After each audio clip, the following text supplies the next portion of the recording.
Hello दोस्तों, स्वागत है आप सभी का आज के इस वीडियो में। तो इस वीडियो में हम लोग क्लास 12 फिजिक्स का first chapter electric charge and field के बारे में डिस्कस करेंगे। तो देखते हैं कि आखिर चार्ज होता क्या है। तो charge it is a property of object due to which it experience electromagnetic force of attraction. यानी कि चार्ज बॉडी की एक ऐसा प्रॉपर्टी होता है जिससे कोई भी बॉडी इलेक्ट्रोमैग्नेटिक फोर्स एज्यूम करता है, अपने आप को एक्सपीरियंस करता है। जैसे जो इलेक्ट्रॉन होता है, प्रोटॉन होता है, अगर इसको रख दिया जाए तो वो भी इलेक्ट्रोमैग्नेटिक फोर्स एक्सपीरियंस करता है। उसके बाद देखा जाए तो चार्ज मेनली दो प्रकार का होता है, एक पॉजिटिव और एक निगेटिव चार्ज। पॉजिटिव चार्ज यानी कि डिफिशियंसी ऑफ इलेक्ट्रॉन की वजह से होता है किसी भी ऑब्जेक्ट पे, और निगेटिव चार्ज यानी कि एक्सेसनेस ऑफ इलेक्ट्रॉन की वजह से आता है।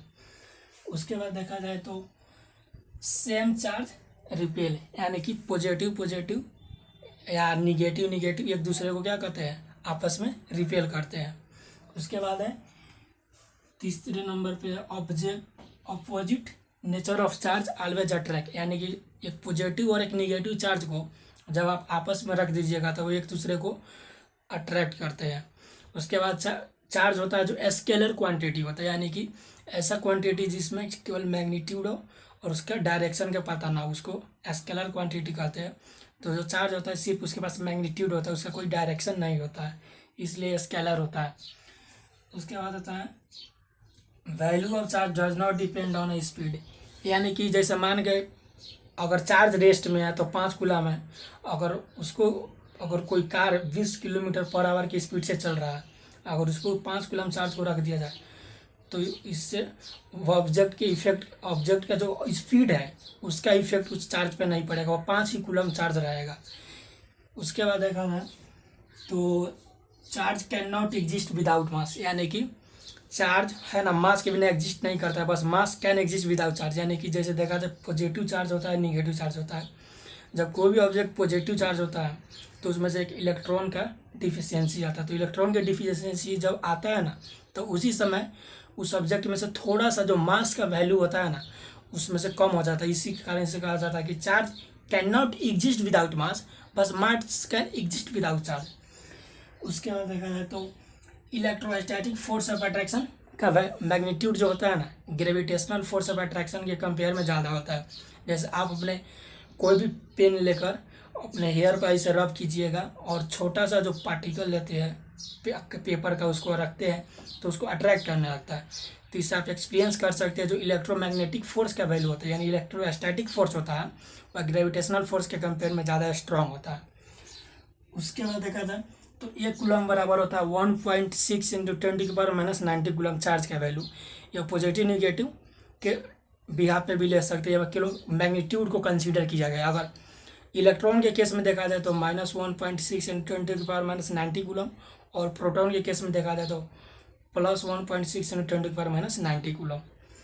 उसके बाद देखा जाए तो स्मॉलेस्ट यूनिट ऑफ चार्ज क्या होता है, जो फ्रैंकलिन होता है।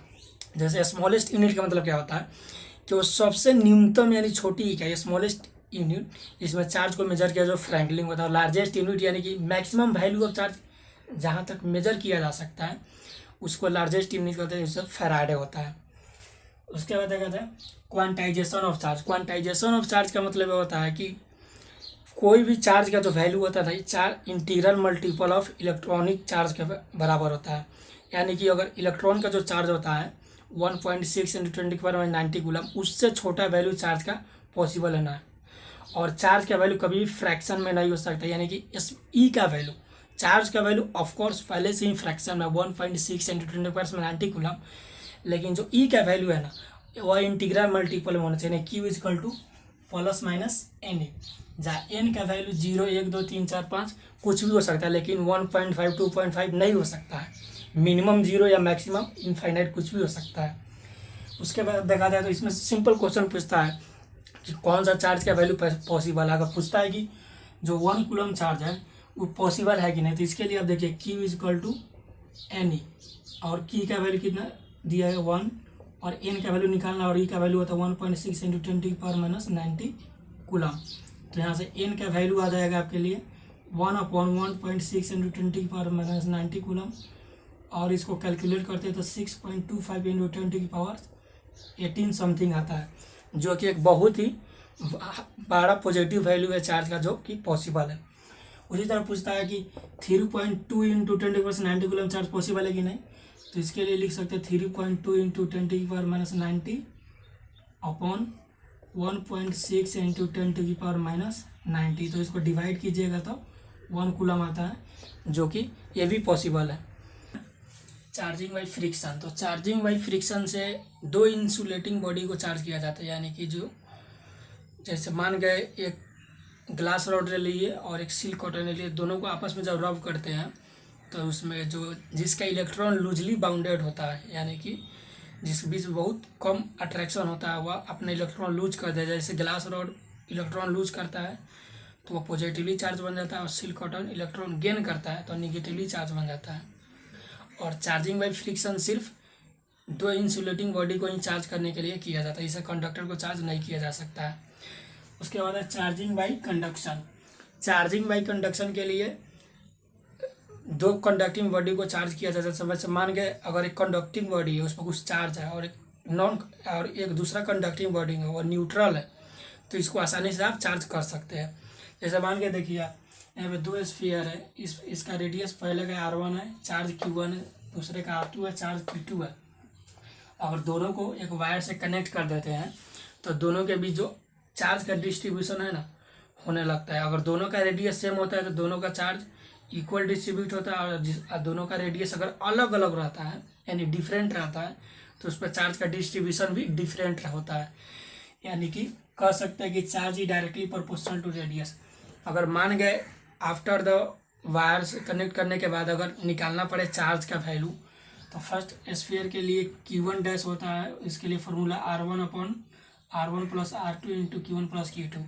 यानी कि फर्स्ट स्फीयर को अगर चार्ज का वैल्यू फाइंड करना तो उसके लिए फर्स्ट स्फीयर का रेडियस अपॉन में दोनों स्फीयर का रेडियस को ऐड करके, और दोनों स्फीयर पर जितना चार्ज है पहले से इनिशियली चार्ज है वो दोनों को जोड़कर अगर मल्टीप्लाई करते हैं तो फर्स्ट स्फीयर पर चार्ज का वैल्यू निकल जाता है।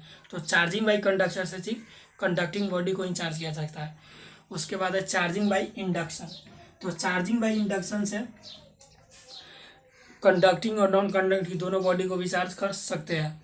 जैसे मान गए एक न्यूट्रल बॉडी को आप लाते हैं, उसके पास हाईली पॉजिटिव चार्ज लाते हैं, तो न्यूट्रल बॉडी यानी कि उसमें इलेक्ट्रॉन और प्रोटॉन की संख्या दोनों इक्वल है। तो स्टार्टिंग में जैसे ही आप हाईली पॉजिटिव चार्ज लाते हैं तो जो न्यूट्रल बॉडी का निगेटिव चार्ज है ना यानी इलेक्ट्रॉन, वह एक पॉजिटिव चार्ज वाले हाईली रॉड के पास सेपरेट होने लगता है। जैसे देखिए यहाँ पे एक हाईली पॉजिटिव चार्ज लाया गया है रॉड, या न्यूट्रल बॉडी है, तो अभी यहाँ पे इलेक्ट्रॉन और प्रोटॉन की संख्या बराबर है। लेकिन जैसे ही इसके पास लाया गया रॉड को, तो यहाँ पर देखिए निगेटिव चार्ज पॉजिटिव के चार्ज तरफ अट्रैक्ट हो गया। यानी कि आप जानते हैं कि जो निगेटिव होता है पॉजिटिव की तरफ अट्रैक्ट होता है, तो निगेटिव जो है ना पॉजिटिव की तरफ आ गया, यानी कि निगेटिव चार्ज यहाँ पर सेपरेट हो गया और पॉजिटिव यहाँ पे आ गया, जो पॉजिटिव को रिपेल कर दिया।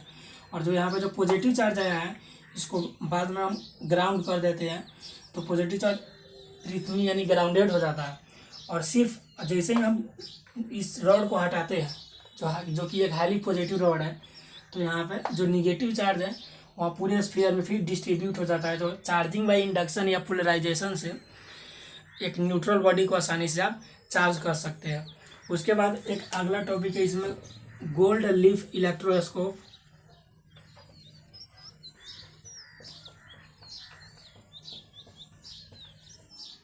तो गोल्ड लीफ इलेक्ट्रोस्कोप होता है ना, यह सिर्फ चार्ज को डिटेक्ट करने के लिए यूज किया जाता है, या वैल्यू ऑफ चार्ज को मेजर नहीं किया करता है। इसमें क्या होता है कि एक गोल्ड का फॉइल होता है लीफ, और इसमें ये जस्ट लाइक इंडक्शन है, इसमें भी एक चार्ज को रॉड का लाया जाता है। तो इसका जो दोनों लीफ है ना आपस में डाइवर्जेंस शो करते हैं।